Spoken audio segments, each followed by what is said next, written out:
So let me go through the math here and update you on what's exactly going on today, and then I'll give you my punchline for this. So today is September 4th, and we are in the beginning and middle stages of these large phase 3 clinical trials. Now, what I want to begin with in terms of these trials is to have the public understand that these clinical trials are designed right at the beginning.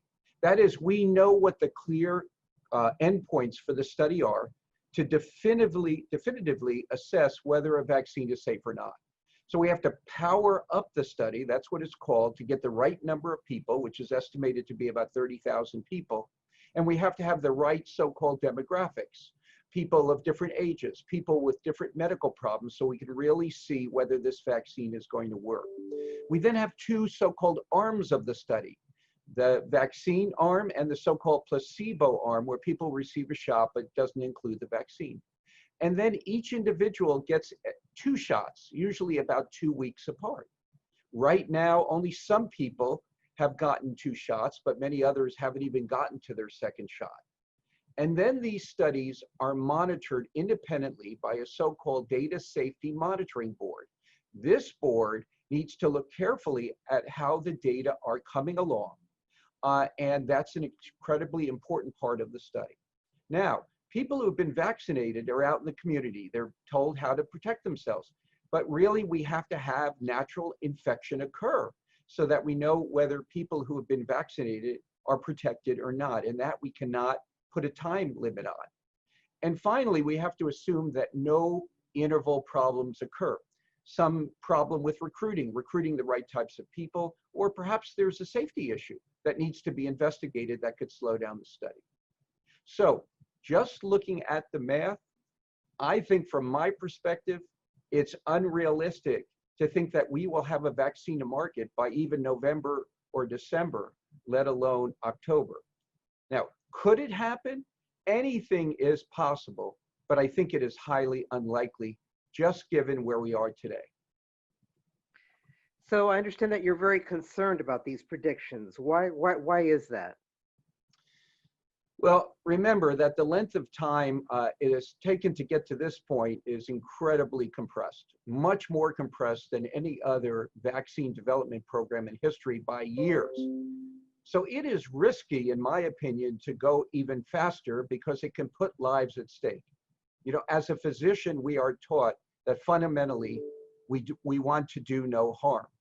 The history tells us that if we rush a vaccine to market, there can be consequences. In fact, there have been several instances in the US since the 1950s, particularly with manufacturing, that should give us pause to make us be very careful about putting vaccines to market. And I'm also concerned that this has now been politicized, and we're hearing about it daily in a political venue. And I think this is having a great negative impact on the validity of science. After all, it is science that is going to tell us whether we have an effective COVID-19 vaccine or not.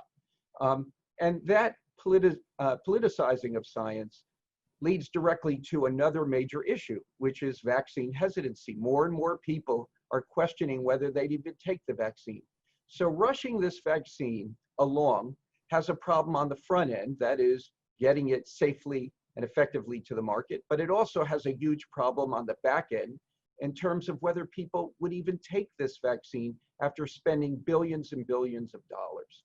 So, you know, those are my concerns about where we are today. I want to express them. I think more than anything, it is absolutely a critical time for science and healthcare leaders to speak with one voice. It's critical that one message get told to the public, that the communication be transparent, that the data coming forth are transparent, and that we develop a very robust educational program about what the vaccine is and why it is safe. I think these are critical issues. Now, let me conclude by saying, I do believe we will have a COVID-19 vaccine. I'm cautiously optimistic. It's just, we have to go through the process. You mentioned the political, anyway, bringing politics into this whole scenario. And last time we spoke, you said that the scientific community would push back against any political pressure. Is it doing that already? Well, yes, I think more and more of us scientists who are in the field of infectious diseases, and we've recently heard some pushback from Nobel laureates and others, that science has to be a process that has to be done correctly. So I do believe that there is more and more, there are more and more voices out there that are talking about the importance of the process and the fact that rushing anything out to market can be risky. Um, and certainly, and of course, by the way, of course, you're aware of what Russia is now saying, and of course, China apparently has already been using a vaccine it developed. Should that be any indication of what is still to come? Well, of course, you've mentioned two vaccines that have been so-called approved for use and are being used in a limited way. And just now in the Lancet, the vaccine made in Russia was published. That's excellent because we have the data, but that's phase 1 and phase 2 trials. Small numbers of people, little over 70 people or so, saying that it's safe. That's good news. But remember, it's full completion of phase 3 clinical trials to give us for the first time the data we need to tell us that we truly have a safe and effective vaccine that we can bring to market. And then we need to safely manufacture that vaccine and have it in the large enough quantities to give it to the people who need it. And then we need people to take the vaccine. This is going to take time. The World Health Organization just came out and said maybe middle of 2021. That's why I think even November, December, if we're discussing it here, to me is unrealistic. And finally, if you would give us a brief update on Texas Biomed's work on a vaccine. Is there any timeline with that as of now? Well, you know, we're really busy. We are working with several warp speed companies. Some of the work is now submitted for publication. We are utilizing our 4 validated animal models.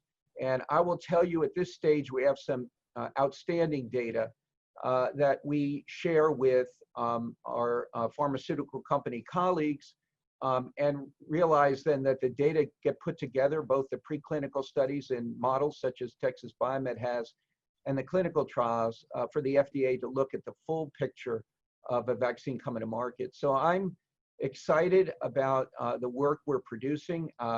Every square inch of our containment facilities are full, and people continue to work overtime, but we're making tremendous progress in evaluating the safety and efficacy in our animal models that allow us great insight into a lot of questions about how a vaccine works, how durable it may be, and this whole issue about how many doses of vaccine will ultimately lead to long-term protection. Got it. And if you would just quickly clarify, again, just so our viewers understand, what is Texas Biomed's role in developing a vaccine? Are you developing the vaccine or helping to develop a vaccine? Could you clarify? So we are doing both. We have some early stage studies going on in the development of new vaccine platforms, but the majority of our work at the current time is being a partner with pharmaceutical companies to test therapies and vaccines that are in the pipeline, such as the ones we're discussing today in clinical trials. So the companies that are performing these clinical trials, Pfizer, Moderna, et cetera, we are working with some of those companies in parallel to test the same vaccines that are in clinical trials in our animal models at Texas Biomed as part of the data required to present to the FDA. And just to wrap things up, is there a point that you would like to make, perhaps among those that you've already stated, but is there one point that you really, really want to stress? I think the time is now for leaders in science and healthcare to speak with one voice and to get it right for the public, to be honest, transparent, and clear about where we are with the data and what it will take to get a safe and effective vaccine in the hands of the public so that the public can be confident and comfortable that the vaccine they put in their arm is going to work and is not going to cause problems.